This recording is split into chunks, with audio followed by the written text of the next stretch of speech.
If someone had a gun to my head and told me to explain the plot of Hoppers, I'd say this.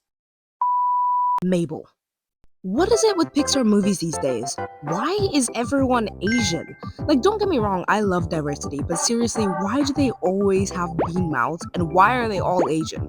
Pixar's Hoppers was a disappointment of a film, and a large reason of my thought process was that the main character was incredibly insufferable. Ironically, Disney decided to make a movie about animals and climate change as if they don't own a multi-billion theme park that are responsible for 1.49 billion kilograms of carbon dioxide emissions. Mind you, the Earth's annual amount surpasses 35 billion. That's a lot of flippin' dioxide, Disney. The animation in this film is really good. It's so nicely done, and honestly, because of the style, I was so excited to watch this film. Does it have Bean syndrome? Yes.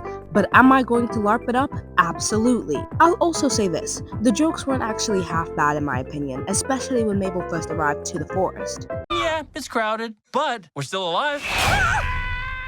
Rule number 2, when you gotta eat, eat. How did he get a little crown? That's your question. The more I watched the movie, the more I realized it suffered with severe pacing issues. Something was always happening.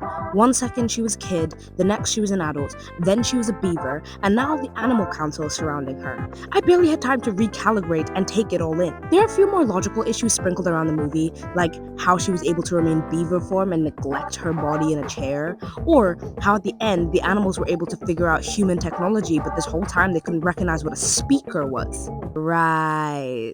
And another issue I had was a constant attempt for humor. I get it. As someone who is a part of the extremely funny community, it's hard trying to hold back from a joke. And yet, still even I find time and a place. It felt like watching Skibbity Toilet and a mix of Tung Tung Sahur. See guys, I'm down with the youth. I've spoken about this in my Pixar video, and I just realized that these newer animations have an addiction to keeping the characters on crack cocaine. It's like Disney picks the race that's cool enough for the season and keeps milking it because of one general success. I'll give Hoppers its brownie points for a joke that I genuinely thought was funny. Call yourself intelligent? You're so stupid. When will you learn it, Swiss? Or be squid? Mom?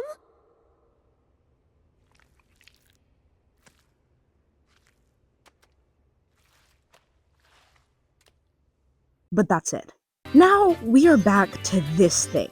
Mabel is so jarring. She's impulsive in an annoying and highly hypocritical way. As a character, we generally don't know anything about her other than the fact that she's Asian and likes animals. Like, I don't care that the fact that her grandmother died.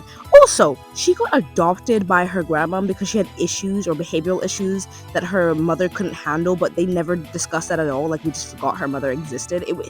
I just think they wanted brownie points for the fact that a grandmother died without thinking about the plot. She gets mad when no one does what she says and then proceeds to ruin everybody else's life. They try to make us sad at the end because she feels like a selfish brat who can't make a difference. Okay, what type of dilemma is that? I can't change the way people think, so I'm sad. Okay, like, fine. What? I had similar issues when I watched Goat. They don't take their time in the character development now. The protagonist is almost always misunderstood rather than flawed, so therefore, they don't have anything to grow from. The whole plot was actually quite avoidable. The animals were living just fine in their own area, and the only reason she didn't want to lose the glade was because her grandmother that we know nothing about had introduced it to her. The forest gets burned down because Mabel. The beavers nearly die because Mabel. The insect queen would have lived, but no, because Mabel. Jerry wouldn't have been put on death row if Mabel just hadn't been Mabel. Mabel is such an insufferable character. Mabel is the problem. And to top it off, this selfish asshole apologizes to Dr. Sam because she ruined her life's work. Could I help with those? You mean work for me? Look, I know I destroyed your life's work. And you probably shouldn't even have let me graduate, but I'm looking for a job. She took it without permission, interjected into something that had nothing to do with her, and ruined her passions out of selfishness. And she was just forgiven. Because Mabel. In conclusion, I'm disappointed as per usual.